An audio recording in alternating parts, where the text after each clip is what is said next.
Yo, what's up guys? Welcome back to another video, and this is another basketball reaction, and it's been a few days, probably say it's been 2 or 3 days. I've been a bit sporadic with the uploads, not as consistent as I usually am. But yo man, this video is 5 missed shots that would have changed NBA history forever.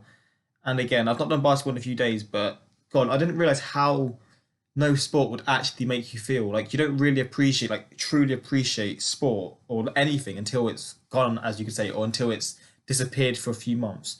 But man, I'm like bored. It's weird how much like sport, like how happy it makes you, and how much you'll miss it when it's gone. And it's the same with basketball, man. It's just anything. It's just crazy how this situation's happened. But yo, hopefully we get through it, and hopefully it comes back. Like God, willing, nothing like escalates and it doesn't go out of control. Because if that's the case, God knows how long we'll have to wait until sport. But yo, there's obviously bigger problems than the sport, which is why it's not been on. But again, I'm just happy to be posting these sort of videos because, and again, thank God for YouTube, man. Because without YouTube, I don't know what 99% of us would be doing. Because all we really know is sport. All we like really love is sport. Obviously, family, etc. But like watching wise, and what we enjoy doing is sport. So I mean, god damn. But hopefully, you guys are doing well. I'm not sure how the US is doing. I've heard there's like lockdowns in certain counties, no, in certain states, sorry. And same here. Within the next week, they're saying the whole of England's going to be on lockdown, man. But just stay safe. Hope you guys are doing well. Let's just get into it, man. Clutch, they changed the game forever. And some were so close, they make you wonder, what if? I love this little classic musical thing behind. They always What's up, everybody? It's Jimmy. And have you ever seen a shot that was so amazing, so inspiring that you knew it was going in? And then it didn't. A shot that if it went in, it would have changed the course of NBA history. For real. You don't see them often, but when you do, these kinds of shots just hurt to watch. Shots that would have decided the fate of I nearly tapped that in as well. A championship run, and even a career. Well, today I have 5 of the most heart-wrenching, close shots that would have changed everything if they went in. Oh! God, this is going to be wild. And I'm going to enjoy this one because I feel like it's going to have a backstory. So you're going to realise why it was so, like, such a sort of, like I say, life-changing. It was such a big thing. I say big thing. What am I trying to say? It changed the basic NBA history because if they scored these, I'm guessing some other teams would win championships, etc. That's what I was trying to say. First up, let's take it back to one of the most controversial and competitive playoff series of all time. The 2002 Western Conference Finals. The Lakers versus the Kings. The Lakers were in the midst of a three-peat run, but the Kings were ready and willing to f all that up. After taking game 2, 3, and 5, the Kings were up 2-3 in the series and just one win away from the NBA Finals and the end to that legendary Lakers run. It's game 6. We are in LA. It's back and forth the entire game. The score separated by no more than 6 points throughout the entire contest. As the game winds down, the Lakers take the lead with 1:55 left in the fourth. For the next minute and 50 seconds, the Kings work desperately to narrow that lead. Every time the Lakers hit a shot, the Kings come down and answer right back. Oh, mate. With just 20 seconds left in the game, Hedo Turkoglu draws a foul and knocks down both free throws. Kings down by 1. Mike Bibby is facing up Kobe, guarding him about as tight as you can.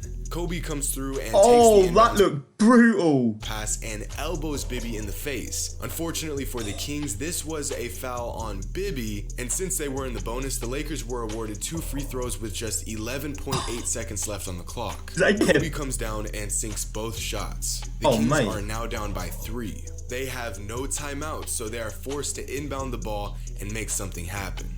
This is game 6 of the Western Conference Finals, and if they win this game, the Kings would go on to the finals and face off against the underwhelming New Jersey Nets. If they hit a 3, they can force an overtime. So here we are. 9 seconds on the clock, Kings down by 3. Bibby comes off the screen, pulls up from 3, and misses. Lakers rebound the ball. They win game 6 and end up using that momentum. All from the elbow as well. The Kings were 1 foul and 1 shot away from beating the Lakers in 6, shutting down the Lakers. I'm still confused as to how that wasn't a foul. I mean, I guess it's to do with the rules, but he got elbowed in the face. I guess there's like things behind it as to why they didn't get the free throws. Three-peat and going to the finals. But instead, this shot didn't go down. The Kings lost, spent the next 4 seasons regressing and losing their core roster, and have since slipped into NBA obscurity. Oh, really? So that changed their whole sort of rest of their sort of NBA career, I guess. Spurs, yeah. I love this Spurs, next by the way. one One is of my one favorite I'm teams. sure we all remember. Well, at least we all remember the series, the rivalry, and of course, the shots. But what some may overlook was the shot that was missed that would have changed the entire outcome of the series and inevitably who would win the championship that year. It's Game 7. At this point, we have already seen one of the greatest basketball games ever played in Game 6 of the finals. A game that saw the most clutch shot in finals history. After handing over Game 6, the Spurs had to go back to American Airlines Arena and try to take the last game of a grueling 7-game what an arena series. name. Here we are, Game 7, with only 1 minute and 5 seconds left in the 4th quarter. The Heat have been leading ever since the end of the 3rd, but it's still just a 1-possession game. Jeez. Green takes the ball up, dishes it off to Ginobili, and eventually, it ends up in Tim Duncan's hands. Now, let me preface this next clip by saying Duncan doesn't get nearly the recognition he deserves. This is a 5-time champion, a man that put a franchise on his back for 2 decades, never complained, always played his role, and led by example. And here he is, 52 seconds away from another potential championship. I know this is a bit off topic, but that's one of those sort of attributes you look for in a sports star, I guess. Not just basketball, any sport in the world. Loyalty, like. And I know he was, like he said, he was at the Spurs his whole career for 20 years, for 2 decades. I think that's true because I remember seeing it in the Spurs documentary. That's wild, man. Like, say he reaches 40 years old, he's spent half of his life at literally just one team. It just goes to show how important loyalty is. But I have heard a lot about Duncan being an underrated baller. Duncan was made for moments like this. So is this when he misses, to his yeah? left shoulder and puts up a textbook, beautiful hook shot. Look at the footwork. Look at the elevation. If this shot goes in, their championship hopes are still alive. If this shot goes in, the Spurs tie up the game and have all the momentum in the world. But it doesn't. God. And not only does the initial shot hit back iron, Duncan bounces right back with a solid tip in, something he's done 100,000 times. And that too is no good.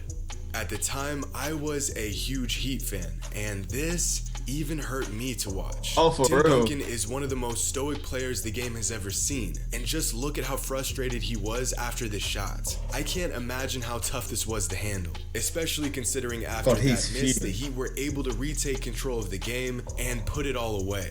So close, inches away from tying up this Game 7, inches away from another championship.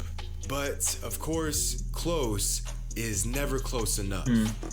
Just goes to show that, like, especially at the top level, the minute differences is what will win you a game or lose the game for you. And even at the highest moment, man, it just really sort of shows how the elite level is. You can't make mistakes, man. And I'm not saying that's a mistake, but you just have to be. Now, this next one is a shot that would have potentially changed the careers of multiple players drastically.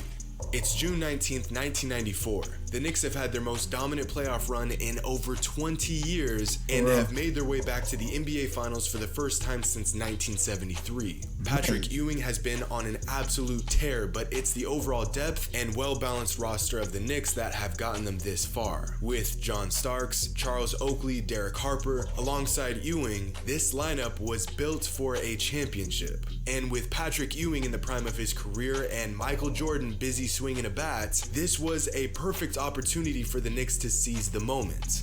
It's Game 6 of the NBA Finals. Throughout this series, Hakeem Olajuwon has been a monster. But again, it's the depth and balance of the Knicks that are getting the best of the Rockets. The Knicks lead the series 3-2. If they win this game, they win it all. It's been a close game all the way down to the wire. Once again, Hakeem is having a monster game, but it is John Starks who has taken over in the fourth. With just over 5 minutes left in the game, Starks hits a three, piling up his 11th point in the fourth quarter alone. The Rockets' lead is cut from 4 to 1. There's 1 minute and 40 seconds left in the game. Mad. The Rockets are up 84 to 77. Things are not looking so good for the Knicks. The Rockets put up a three and miss. Ewing grabs the board and dishes it to John Starks, who sinks a tough layup. Rockets lead cut down to 5. The Rockets inbound the ball, and once again, John Starks comes up big when he tips the ball, hits it off Vernon Maxwell, and forces a turnover. With under a minute and a half left in the fourth, the Knicks inbound the ball. And what do you know? That man, John Starks, knocks down another three. So he scored the first one. He then obviously made the other guy basically hit it out of bounds, intercepting it and then hitting it off his body.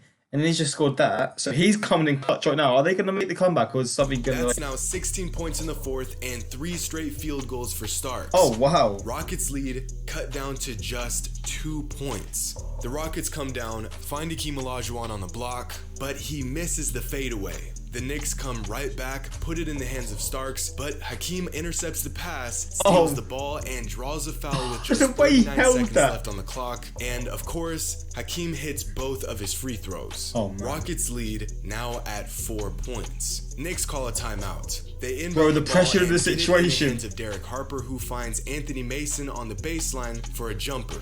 Nothing but net. Rockets up by 2 with just 32 seconds left in the game. Houston brings the ball down, but the Knicks smother Kenny Smith, who puts up an ill-advised shot as the clock winds down and misses. Knicks call a timeout. Just 7.6 seconds left in the game. The Knicks inbound the ball, and the Rockets foul, taking 2.1 seconds off the clock. He scored that Knicks down by 2 with just 1 possession separating them from a championship. Make a 2 and send it into overtime. The pressure Make situation. A 3, game over. They get the ball into Starks, the man who in the moment felt like he couldn't miss. Ewing sets a screen, Starks comes off and puts up a tough shot over Hakeem. A shot for basketball immortality. The most important shot of his entire career. He misses it, doesn't he? And it's no good. Rockets win the game and take that momentum into Game 7 to beat the Knicks and win the NBA championship. Not being a Game 7, this shot isn't very well known as a crucial shot in NBA history, but in reality, if this shot went in, Patrick Ewing, John Starks, and Charles Oakley would all have a ring. Hakeem and the Rockets so they never got one in the end. That is have never went back-to-back, and the NBA would have been altered forever. Starks was on fire the entire quarter, but came up just short on a shot that would have granted him and his teammates a spot in basketball history. Unfortunately for the Knicks, this wasn't the last time they were on the short side of things. For real. So are they one of those teams that are sort of known for losing it in the final, or coming too short? Because if that's a team, when a team's known for that, you just know they've been an unfortunate man. To lose consistent finals is one of the unluckiest things. Who has the worst finals record, actually? I'm very intrigued about that, because I thought like there was a player who had 1 ring, but he lost like 7 finals. Yo, it wasn't a video. I'm intrigued. If you guys remember who it was, please let me know who has the worst finals record, because that really intrigues me. So New York. This next one is one of the most infamous missed shots in NBA history, and it features the Knicks once again. We are in Madison Square Garden. It's the 1995 Eastern Conference semifinals. The Pacers and the Knicks have been fighting back and forth throughout a tough 7-game series. 2 very deep, evenly matched teams fighting their way into the Eastern Conference Finals to meet Shaq, Penny, and the Magic. Earlier this series, Reggie Miller lit up the Knicks for 8 points in 9 seconds to close out Game 1 in Madison. 8 in 9 seconds? Wait, what? He scored 8 points in 9 seconds. Garden. To say tensions were high is an understatement. It's late in the fourth quarter. It's been non-stop back and forth the entire game. The Knicks are down by 5 points with just under 35 seconds left in the game. John Starks hits a series of what was that shots, rebound? including this corner 3 off the inbound. Mate. Knicks are down by 2. The Pacers come down, eat up much of the clock, but miss and open the window for the Knicks to come back. The Knicks call a timeout and are left with just 5 seconds left in the fourth quarter to inbound the ball and get a decent shot up to keep their playoff run alive. So they need a clutch Game shot 7, again, yeah? 2 points between them and the Eastern Conference Finals. Patrick Ewing is sitting on 29 and 14. John Starks and Derek Harper are having great games as well, so they have options. They run a play that opens up either John Starks on the 3 or Ewing coming off the high post. They go to Patrick Ewing. He gets double teamed, but puts on a great move and spins right out of it, opening himself up to the basket and only one man to go over. He's been here 1,000 times. He has made this move more times than he can count. Just dive to the basket and put it in. He dribbles, gathers the ball, goes way up for a finger roll, and misses. Oh, so close. Close. Literally the same word. Said he intended to dunk the ball, but with an injured knee, he felt a sharp pain and had to improvise, put up a finger roll instead, and missed. The worst part is, realistically, if the Knicks advanced to the Eastern Conference Finals, they would have been a much better matchup for the Magic than the Pacers were. But they didn't advance, Ewing didn't make the shots, and the Knicks never got that ring they so badly wanted. Bro. Came short twice. Golden State. Oh, I think this might be. Is this when they got injured? This last shot is the most recent shot on this list and one that I know everyone remembers vividly. It's 2016, and the Warriors are the reigning NBA champs and have just accomplished a feat that most NBA fans thought they would never see in their lifetime. 73 wins in a single season, breaking the 96 Bulls record of 72. Now, all they needed to cap off this picture-perfect season was a nice, shiny ring. The only thing standing in their way was a laser-focused, bully, and damn near possessed LeBron James on a mission. We all know the madness that took place leading up to Game 7, so we'll just jump right into the heat of the moment. There's only 1 minute and 34 seconds left in the game. We just witnessed possibly the greatest block in NBA history, and neither team has scored a basket in over 3 minutes of game time. It's basically a stalemate at this point. LeBron drives to the hoop and misses the layup. The Warriors come down and Stephen Curry puts up a 3. In one of the rarest sights you may ever see, Curry is off by a mile. Not even close. The Cavs get the rebound and call a timeout. With 1 minute and 8 seconds left. From what I remember from this, there was a lot of missed shots in this sort of, I think was it the last 3 minutes and 39 seconds. And the Cavs inbound the ball to Kyrie. From what I remember, let that man go to work. Realize what shot and it what was. Is another all-time moment in NBA history? Kyrie hits an incredibly clutch 3 to put the Cavs up by 3 points. Steve Kerr decides not to call a timeout and allows Curry to work his magic. That magic that worked all season long. Didn't work here. That magic that earned him back-to-back MVPs. With everything at stake, this was Curry's moment. He puts a couple moves on Kevin Love, but Love is right there with him. He gives it to Draymond and gets it right back. With just 7 seconds left on the shot clock, Curry knows he has to make something happen. He gives Kevin Love a pump fake, goes to the left, step back, Kevin Love bites on it. Curry goes to his right and pulls up. If he sinks this, he'll tie the game up. If he misses, the Cleveland Cavaliers complete the greatest comeback in North American sports history. And then obviously he misses it. We all know how this story goes. 7 to shoot. Curry fakes the 3. This is rude though. Crossover, puts up a 3. Rebound James with 30 seconds. So close. In one of the most overlooked moments in this entire series, Kevin Love plays this defensive possession perfectly. A guy that was deemed virtually unguardable for 2 years was locked down by a power forward. We are talking about a shot that would have sent this game into overtime and gave new life to the Golden State Warriors, a team that won 7 of their last 8 overtimes they played in. If Curry hit this shot, the game more than likely goes into overtime, and the Cavs' chances of pulling off that is actually wild when you deep that, because obviously it's known as now the greatest comeback because the Cavs were 3-1 down and then they obviously came back a 4-3. If he scored that, God damn, how would this have ended? That would have been crazy. But obviously, these things happen for a reason in sport. And these fine accuracies, etc. They happen for a reason. Incredible comeback doesn't look nearly as promising. Of course, if Curry makes this shot, we now open Pandora's box, and the last 32 seconds altogether may look completely different. In fact, you can make this argument for a couple of these clips. Change one moment in time and the effects ripple throughout the subsequent events. But all things staying the same, these 5 shots would have drastically changed careers, how we view certain players, how we view entire franchises. If these shots went down, they would have changed the course of NBA history. I mean, just look at how different these careers look. It's so wild how one individual shot can literally, it could have changed a player's 15-year-long career. Like the guy who it could have been like someone it could have basically been a star was born, etc. Because if some of these guys are young in these moments, or just a bit younger, like, God, to see, and they could have got like a move to another team, or just things like that. It's wild how small, minute moments, or you think they're minute moments, could genuinely have changed someone's career, a team's history, and just things like that. But that is, again, I said this like 500 times already, but that is just sport, isn't it?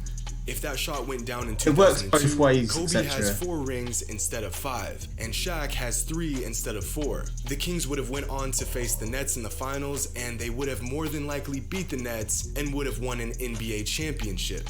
Which is just weird even to say. The Sacramento Kings and NBA champions in the same sentence. If Tim Duncan makes that hook shot or the following tip-in, that would have opened up the door for him to earn his 6th ring rather than his 5th. That also means Manu Ginobili and Tony Parker have 5 rings instead of 4, and the Spurs accumulate the 2nd most NBA championships of all NBA franchises, all under Tim Duncan. If John Starks sinks that 3-pointer in 1995, Ewing, Oakley, and himself all have rings right now. And Hakeem and the Rockets don't go back-to-back with championships. And last but not least, if Curry drills that shot at the end of regulation and the Warriors get the opportunity to close out in overtime, LeBron possibly has 2 rings instead of 3, and the craziest part of all, instead of working on a 3-peat at the moment, the Warriors would be working on their 5th straight championship. Also something worth noting, since Robert Ory... that is brutal. They are mad. Was on the fair side of both the 2002 and 1994 game. If those shots would have gone in, he would have 5 rings right now instead of 7. Jeez. Again, there is more than just one factor that goes into these situations, but if we could compress these moments into a vacuum and change the outcome of just one shot, it is shocking to see just how different things would have gone down. I couldn't imagine how some of these players felt watching their hopes and dreams, everything they worked so hard for, all slip away in the blink of an eye. Shots that would have changed everything. Hope you all enjoyed, and as always, until next time. Back going on a banger, man. Jimmy Holland, that's what he does. His videos are so, like, just intriguing to watch. And obviously these are insanely, like, what's the word? Like these situations, like, obviously they didn't happen, but like, just when you think about it and you sort of put it into place, like what could have happened, it just makes you think. It does really make you think. I'm just interested in seeing what the comments think about this sort of stuff. Because obviously there's people who would be supporting the teams that the shots that were missed happened to, but there's also people that support the teams that like are on the opposite side. So I mean, there's going to be 2 points of views. If you were a fan that won because of a missed shot, you're going to be happy, and there's no reason you shouldn't be at all, because I mean, that again, it's just how it works. But I do really appreciate videos like this that sort of just show how crazy moments in history really were. Just puts it into perspective, man. God, but yo, I really appreciate this sort of videos, man. Jimmy Holland, I'm still going to be watching so many of his videos, but I'm just sort of worried that I'm going to work through them, and within a moment of time, I'm gonna have none to see. But yo, just suggest more videos, and I'm down to see them. And hopefully you guys are doing well. Hopefully you guys are safe with everything that's going on. And yo, until next time, like, subscribe, and peace.